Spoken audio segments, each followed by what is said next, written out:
Okay, Yeah. so welcome everyone to the Yogasala Podcast. In today's edition, we are joined by Aarti Sivakumar, musician and voice artist, who has also been with me through many of the Raga Yoga retreats and workshops in the past. So we'll be exploring a evocative poem in Kannada today and having a conversation around what it evokes in us as we listen and engage with it. Um, and then see what comes alive from the space of ideas from yoga and inner work as we engage with it. So we don't really know where it will go, but we'll see where it goes. So on that note, welcome Aarti. Do you want to maybe share something more about yourself and maybe a context for the poem for those who may not Myself. I think you understand? summed it up. I mean, musician, voiceover artist. That's my work. I've been, I think, 2, 3 years now. I've been a student of Yoga Sutra. That's where Hari kind of helped me pointing in the right direction for my spiritual journey. So a lot of discussions around that, and yeah, trying to do better every day, learn more about myself every day, become a better everything every day. And this poem I wanted to choose for today is because, well, it's just been in my head the last couple of weeks. Mm. So it's very contextual for me right now. So I thought, why not start with what is?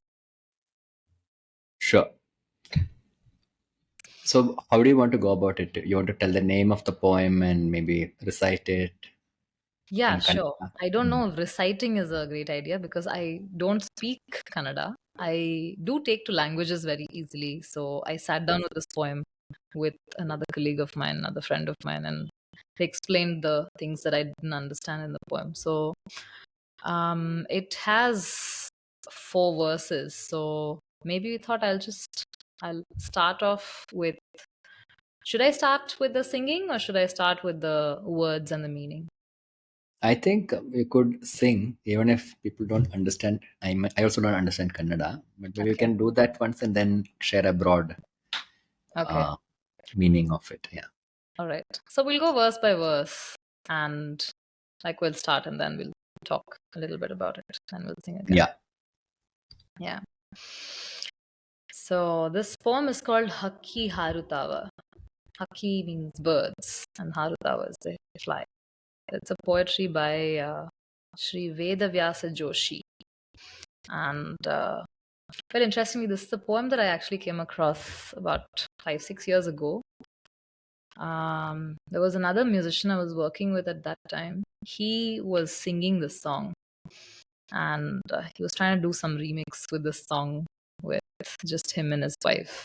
And the first time I heard it was it was one of those songs that I genuinely liked from the get go. And after our session was over, I said, okay, what is the name of the song? And I said, okay, I'm going to go look it up and see if I can learn more. When I did go back and look it up, I couldn't find it at all. And then I said, oh, I should have probably gotten more details about the poem from him. And then I forgot about it for a while. Uh, I've looked for the poem a couple of times in those 5, 6 years, not very seriously though, just Googled.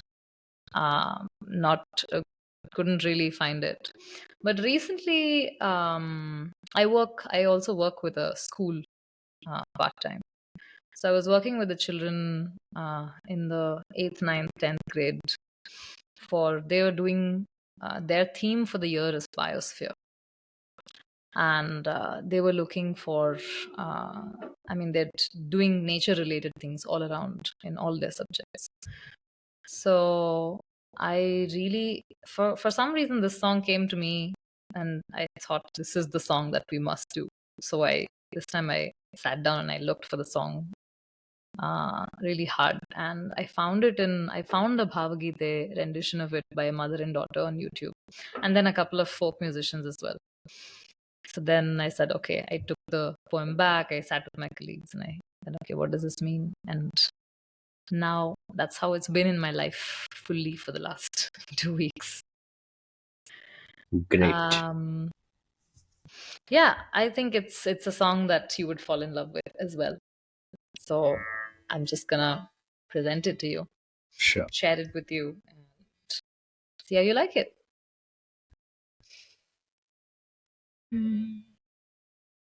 ಹಾರುತ್ತಾವ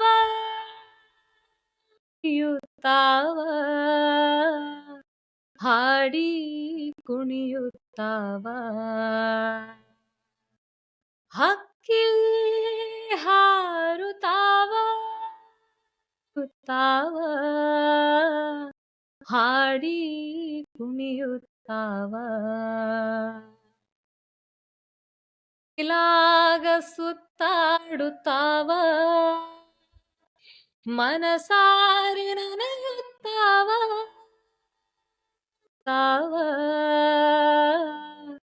ತಂಗಾಳಿ ಸವಿಯುತ್ತಾವ ಹಕ್ಕಿ ಹಾರುತ್ತಾವ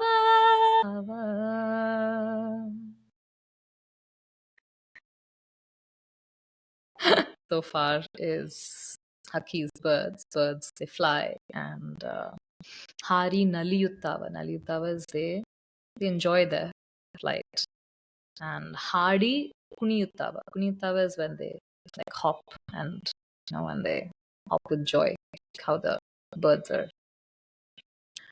Hardi is they sing and they hop with joy. So that's the first verse of the song, which keeps repeating. And Mugilaga Suttadutava is Mugila sky. Mugilaga is they roam around in the sky. Manasare Nanayuttava is with their full heart they get wet and they play. Nanayuttava is getting wet. And Mai Maretu Naliyuttava. Mai Maretu is, forgetting about things and like letting go of self without any reservations.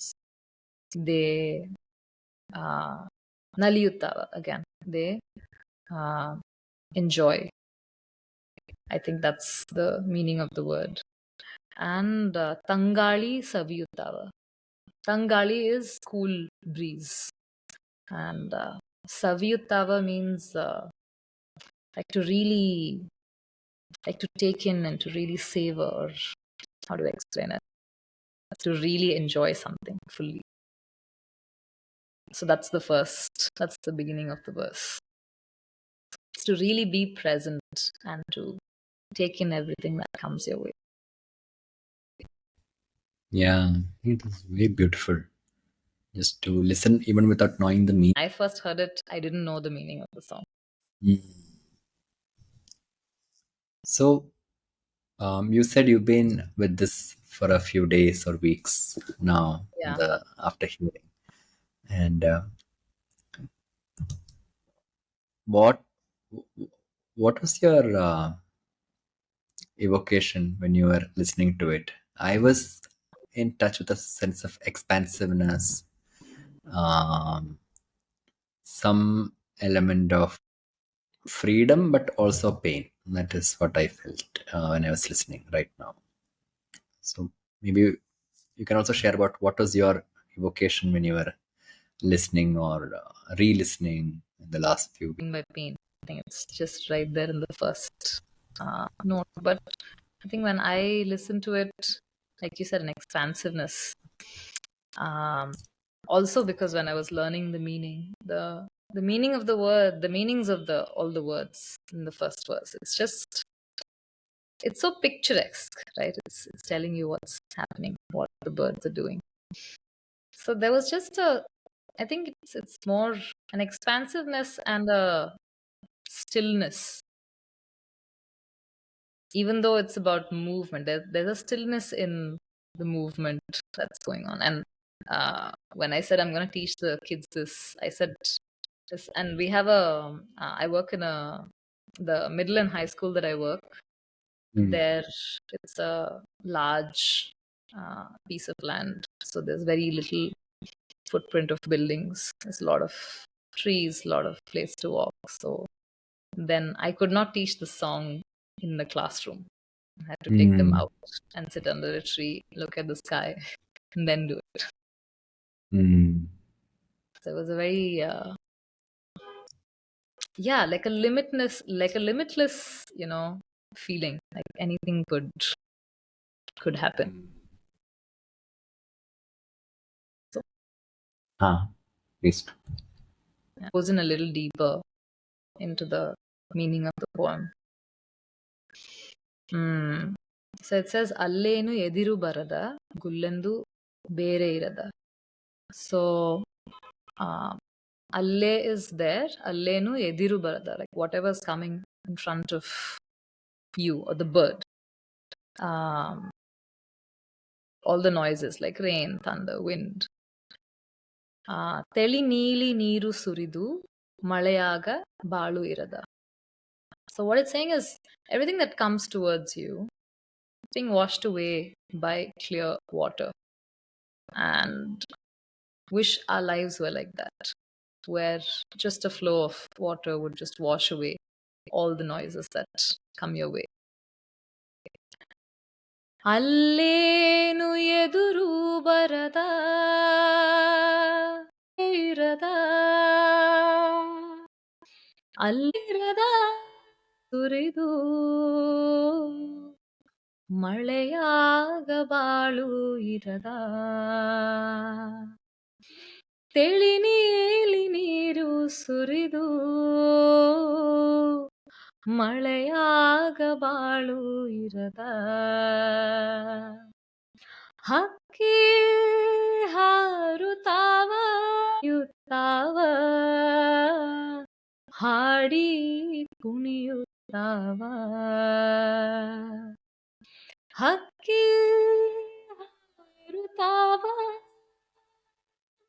ಹಾರುತ್ತಾವ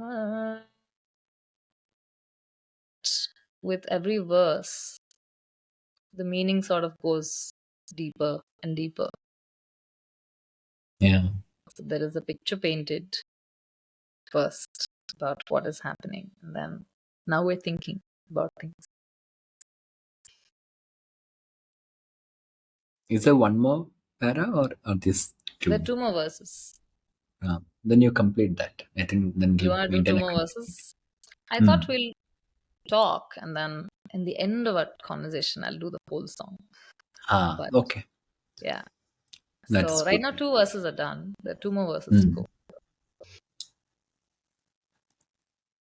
I was actually, when I'm listening to this, in touch with presence of grace, walking a path that is meaningful, because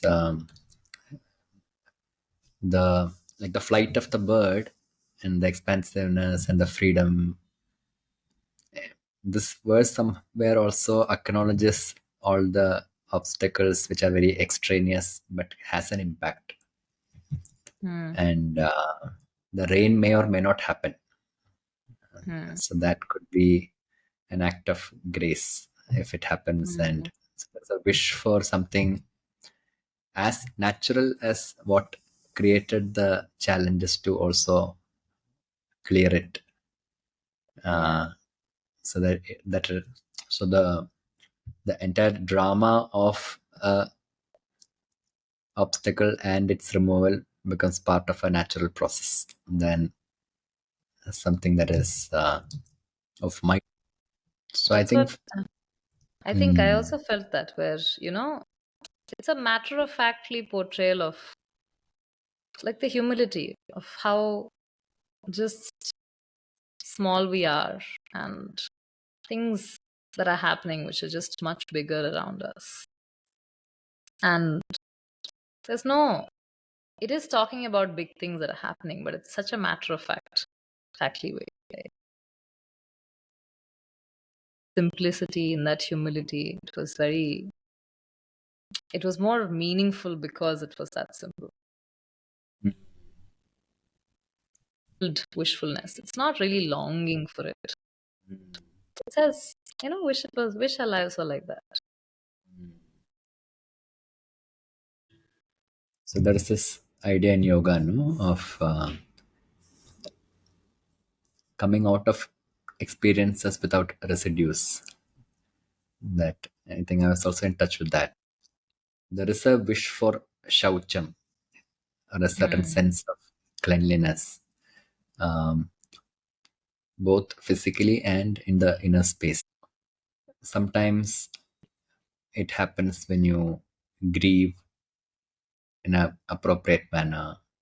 I think the tears can become the rain, which can wash away the noise. Um, so I'm also in touch with what is the practice that creates the condition for some of the natural residues and everything to also arise and clear off in its own way. That is one thing I got in. Thing. It says Teli Neeli Niru Suridu. So Teli Neeli is just clear water. It doesn't say what water though. Hmm. Oh, yeah, I mean, you always assume that something from the outside is going to come and help you, but Hmm. it doesn't have to be. The waters could also be the water that you create coming from you. And Hmm. also, I feel one of the sometimes when you feel heavy or frozen, Hmm. when you're confronted with or you come in touch with the immense beauty of nature or something which is deeply evocative, I think that frozenness melts. And I think that's also, I felt one image that came to me with this thing. The clear water that could form from within. Yeah. Mm. You take flight into the nature and you come in touch with all these elements and allow them to touch you. Then what happens? And easier for me to get in touch with this feeling you're describing because, Mm. like the everyday, even the small stresses we take every day, and they just stay with you sometimes for the next day. But lately, I think I've after I've been more regular with my practices, I try to at least get into meditations every day. Like what you just said, where you just allow yourself to be, like you realize that something was stuck, something was frozen, and it just releases and it melts away. And it's something that can happen in such a small level, like anywhere, anytime. You don't realize how many of these things you're carrying. Mm. Okay, shall I sing this next verse? Yes, please. Okay. So the next verse says, Bili Muda Telu Tirva. So now, Bili Muda is white clouds. These are not rain clouds anymore. So they're dry clouds, which were different from what we were picturizing earlier. Suli Gali Bisutirva. And Suli is twisting, Gali is wind, twisting winds. It's not the regular breeze. It's got some uh, characteristic to it. Adarage teli baruva, hosa ata harsha taruva. It comes floating by itself and or play. Hosa ata is this new sort of a game. Harsha taruva. It gives you happiness, gives you contentment. So it's pointing towards. I mean, to me, it feels like it's pointing towards new experiences. Could be difficult experiences, or it could be just out of the usual experience, right? It's not. It's not the rain clouds, they're dry clouds, but they're still beautiful. It's not the regular breeze. There's some difficulty to it, or maybe there's some beauty to it, the way that it twists. So these new experiences gives you happiness, or maybe it's teaching you new things and these new challenges, perhaps. ಬಿಳಿ ಮೋಡ ತೇಲುತ್ತಿರುವ ಸುಳಿಗಾಳಿ ಬೀಸುತ್ತಿರುವ ಬಿಳಿ ಮೋಡ ತೇಲುತ್ತಿರುವ ಸುಳಿಗಾಳಿ ಬೀಸುತ್ತಿರುವ ಅದರಾಗೆ ತೇಲಿ ಬರುವ ಹೊಸ ಆಟ ಹರುಷ ತರುವ ಅದರಾಗೆ ತೇಲಿ ಬರುವ ಹೊಸ ತಾವ ಹಾಡಿ ಕುಣಿಯುತ್ತಾವ ಹಾಡಿ ಹಕ್ಕಿಯಾಗಿ ಬಾಳಬೇಕಾ? As in, should we live our lives like birds? ಹಗುರಾಗಿ ತೇಲಬೇಕಾ? And should I float around and be light like this? ಮೈ ಮರೆತು ಹಾಡಬೇಕಾ? Should I forget myself and just sing? ಹೌದಂತ ಹಾಡಬೇಕಾ? And it's the same thing, but now it's being more decisive. Like Haudanta is this how I want to live my life? Or is this how I want to sing? Is this how I want to voice out myself? ಹಕ್ಕಿಯಾಗಬೇಕಾ? ಹಕ್ಕಿಯಾಗಿ ಬಾಳಬೇಕಾ? ಹಗುರಾಗಿ ತೇಲಬೇಕಾ? ಬೇಕಾ? ಹೌದಂತ ಹಾಡಬೇಕಾ? ಮೈ ಮರೆತು ಬೇಕಾ? ಹಕ್ಕಿ ಹಾಡವ.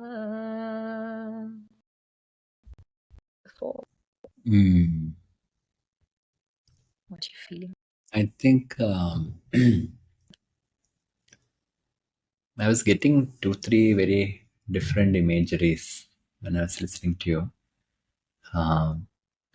One was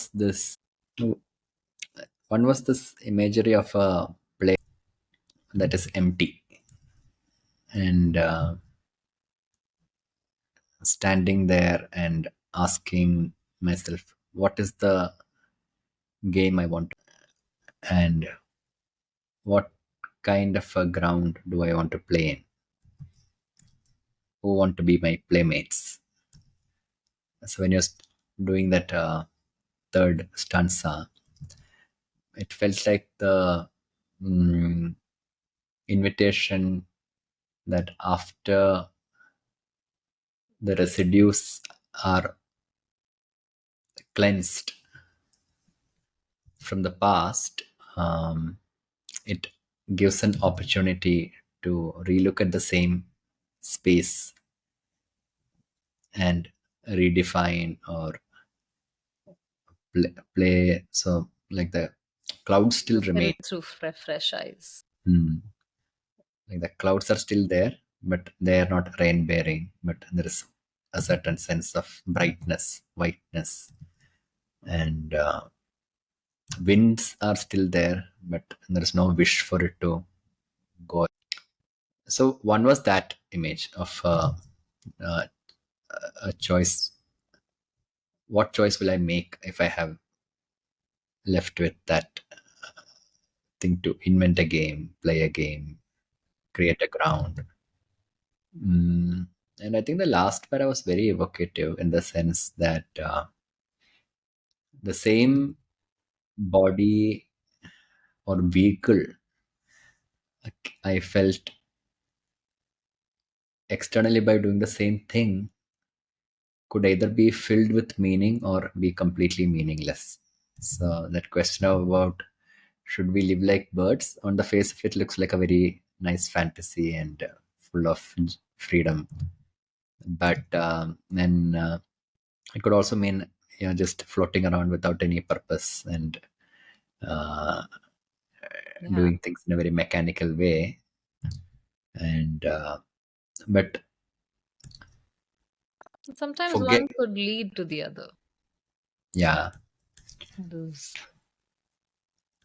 So I was in touch with this thing of once you feel a certain sense of purposefulness or meaningfulness about something, um, the joy is touched when you still forget yourself. Hmm. But when that initial connect for a meaning is not there, that forgetting oneself can also look very meaningless and feel like a stuck space.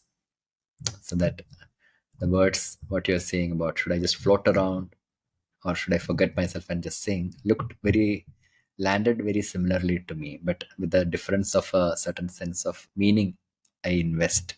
Hmm. Then I forget. It feels, I don't know, maybe you would have noticed in singing also, no? Sometimes you sing or you have a evocation and you sing and forget. Also, right. Even when you look at the technical things, forget about getting deeper into it. Even in the beginning, you learn the words of a song, you learn the melody of a song, like you learn the rhythm. Okay, this is where it starts, ends. But the actual experience of the song only comes when you forget about these things. Mm. You learn it, and then it becomes a part of you. Then that's not the thing you're thinking about anymore. That's when you actually start feeling or experiencing a song.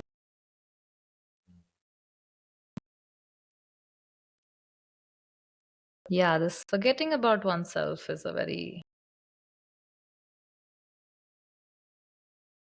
kinds of analogies and meanings.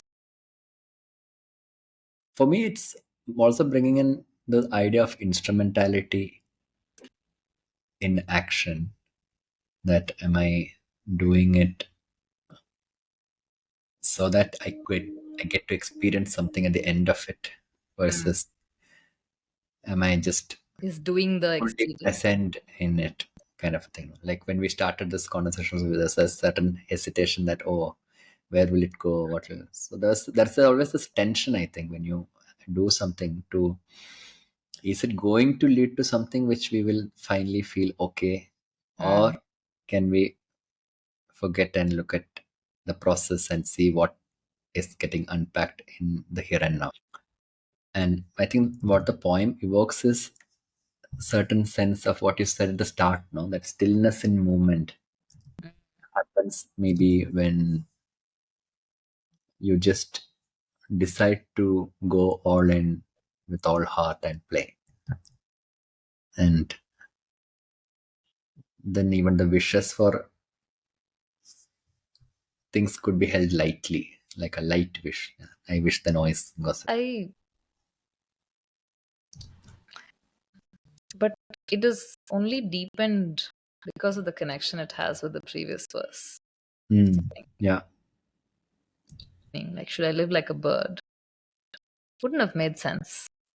But then when you talk about, uh, when you actually talk about the challenges, and then you talk about what appears through the challenges, and then now when you think about it, uh, the twisting winds is just very starkly in my mind through these few lines. These challenges are what, polished that person into asking this question. Mm.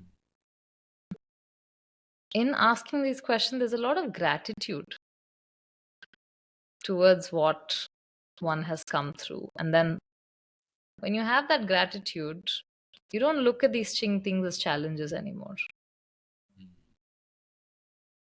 And up possibilities in you that you didn't know you had.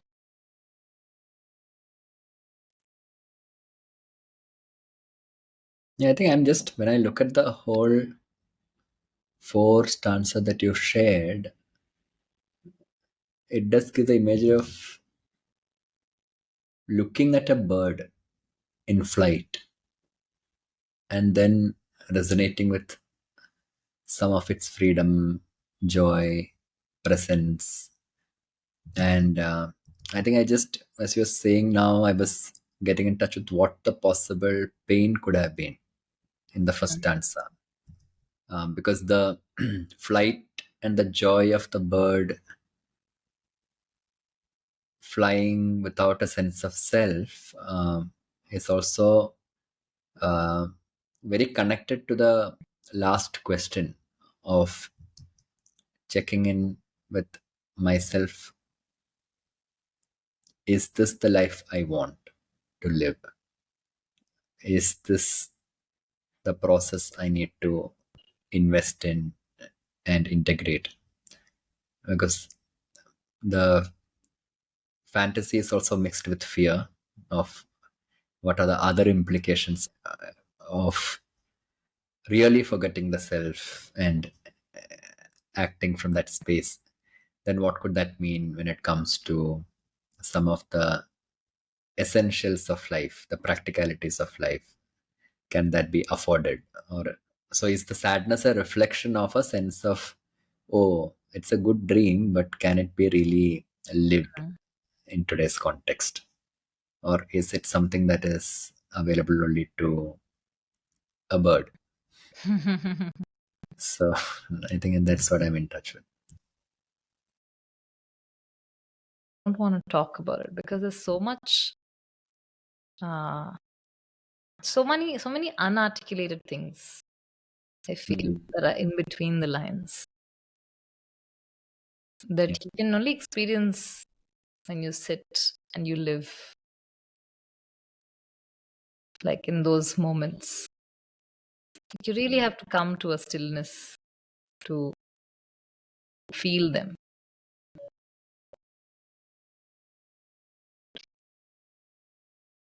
I want to fly like a bird.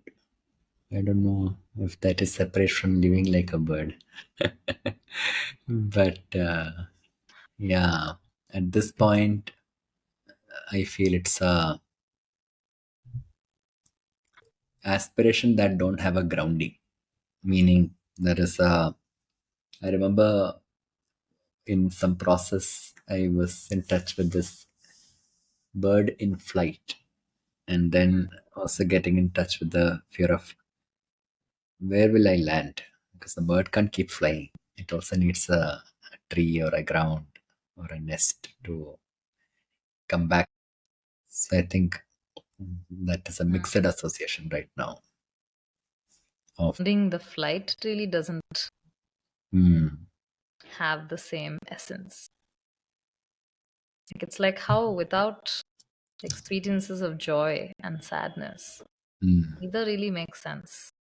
Like you can't enjoy the ups without the downs. You can't appreciate the downs without the ups. So, what does that flight, living like a bird, even mean? If that there's no ground to begin with. mm, yeah.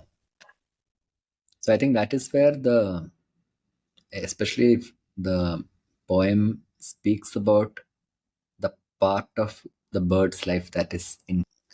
So that maybe it is mirroring the quality I want or I feel lacking or in expanding in taking flight in a certain.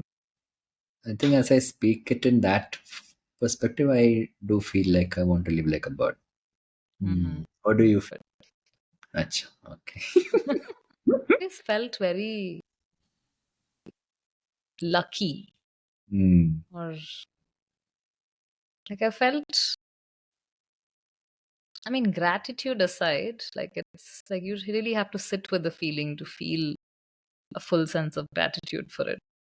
But I've always felt like, if my parents were able to give me good education, always had food. You never went hungry when we were kids. You never, like, uh, you never had to want for clothes or shelter. Everything was given. uh, had a good education, had good people around, able to make good connections, have trusted relationships, have all my body parts, good mental health. Uh, and when I don't know, I think I lost myself somewhere there. In I feel like this is all we need, that you can be blessed with. And I feel like I didn't really work hard for any of these. I was just I was just in such a lucky space that all of this naturally came to me. So now I have to work hard For all of this, to make use of all of this, and to give it back to where it came from. Because if I didn't work for it, it means a lot of people around me worked for it.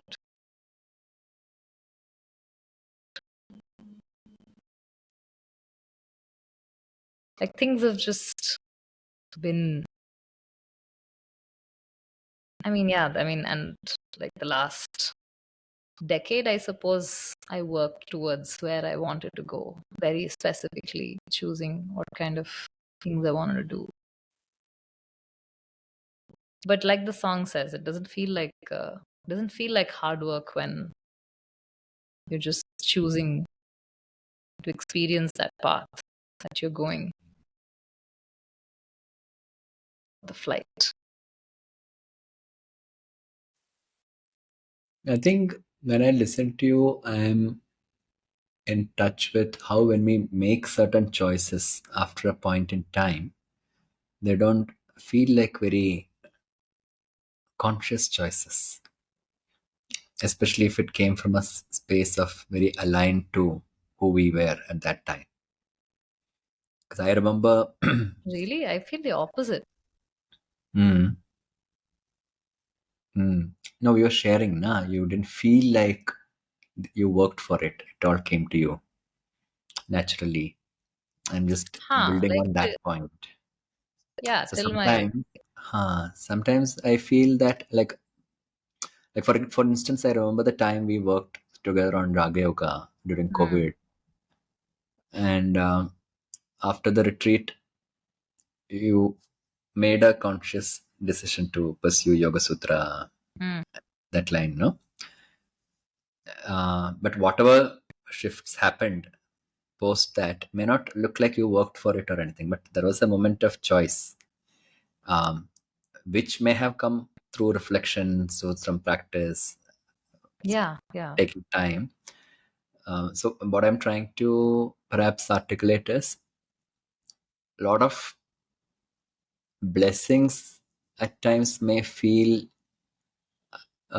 not of my co-creation, which I'm having a privilege to have had experienced. So I'm also just reflecting on how maybe there have been choices made which I may not be in touch with right now, mm, which could have led to that. And what is making me look at it that way so that I can share the gifts I have received from a space of freedom than feeling obligated or holding my privilege in guilt or shame when I look around people who may not at this point look like having it that easy. Um, so I think it's a more of a my personal process of looking at how do I look at all the experience as also part of a co-created thing with, of course, the intermingling of grace mm, of having met certain kind of people or um, mentors or contexts which enable that.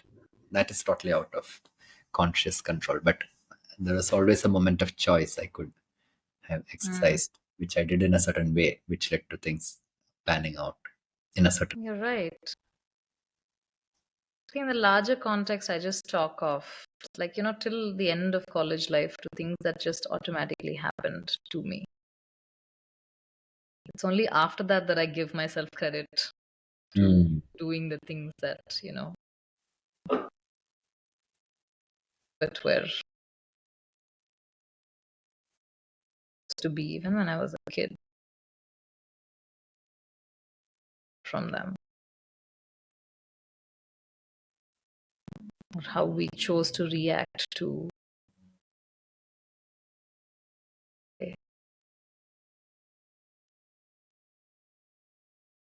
Because it's interesting, no, to look at when did I start making conscious choices as a question in itself. Because when we look at energy work and some of the ideas, some traditions say even the family we chose to be born was a conscious decision we made, but we may not be able to remember right now. Uh, so if you That was a look very at it, interesting idea. I came across that for the first time when Shankar had done the Jyotisham session in Antaranga university. Jyotish, yeah. Yeah, and yeah, that the first introduction imagery that came with the drops and the sea and the conscious choice of you choosing which drop to be. I think that really blew my mind at that time. So from that perspective, even if I chose to spend my initial years in a context which was able to give me all these things, that is something that is at a different time scale, part of my own choice making, right?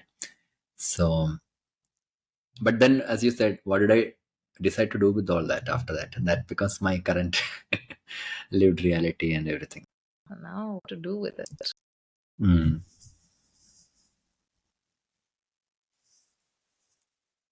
Hmm. Okay. Shall we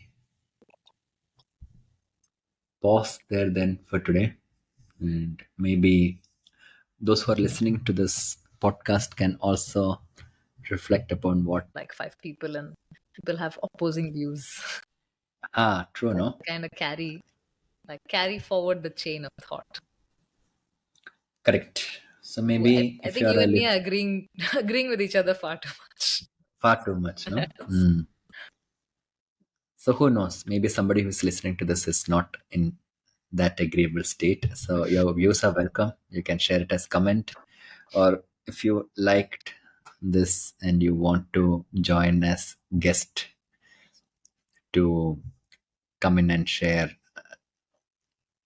your evocations and make this a more diverse discussion in the coming episodes, just write into us and we can invite you when we planned subsequent ones.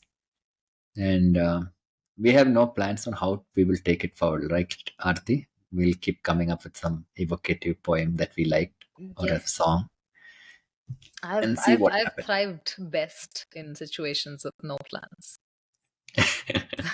Yeah, so we'll not have that plan. Yeah. But we can plan to include any of the listeners as guests if you want to be part of the space in the live setup. Yeah. Uh, so do share how you felt and we'll look forward. This was All lovely. right. So do you want to sing that full four stanza Yeah. before we close? Maybe that's a good way to end We'll it.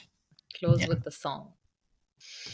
So for those who are interested to go and look up this poem, if you understand Kannada, if you appreciate poetry, please go look up uh, Sri Vedavyasa Joshi, Haki Harutava.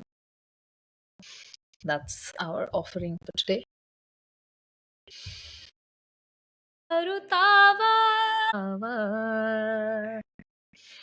ಹಕ್ಕಿ ಹಾರುತ್ತಾವ ತಾವ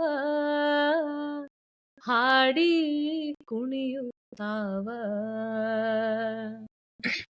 ಮುಗಿಲಾಗ ಸುತ್ತಾಡುತ್ತಾವ ಮನಸಾರೆ ನೆನೆಯುತ್ತಾವ ಮುಗಿಲಾಗ ಸುತ್ತ ತಾಡುತ್ತಾವ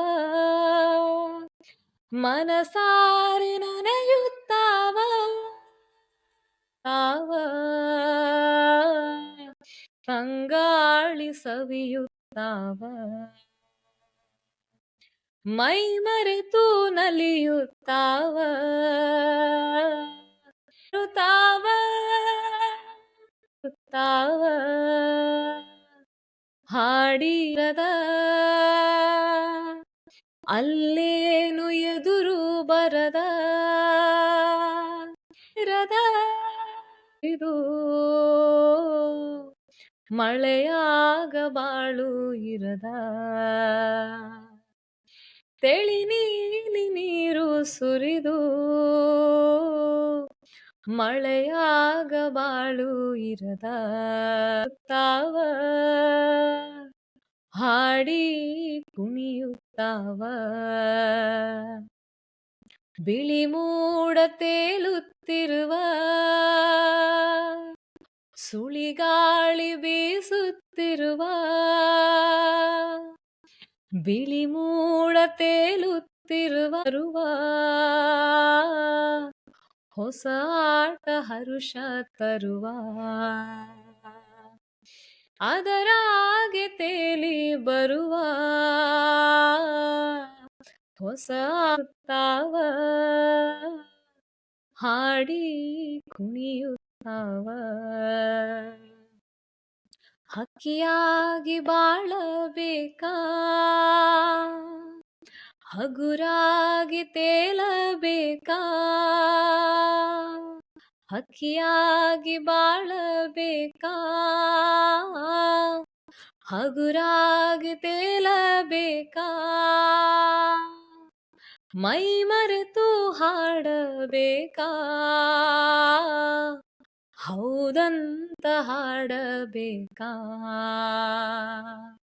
ಮೈ ಮರೆತು ಹಾಡಬೇಕಾ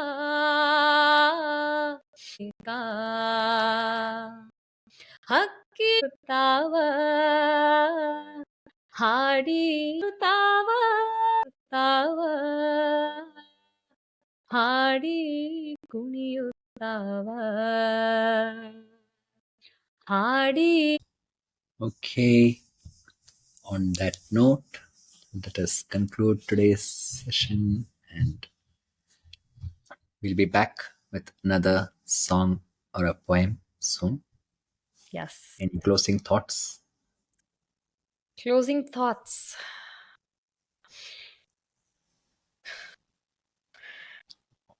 If any of you would like to share anything about this poem that I may have missed out, because I sat down and I asked for friends to help me understand the meaning of this song.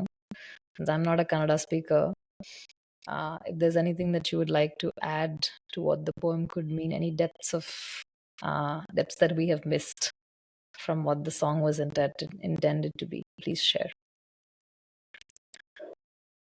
And live like a bird. Okay. All right then. See you. Bye bye.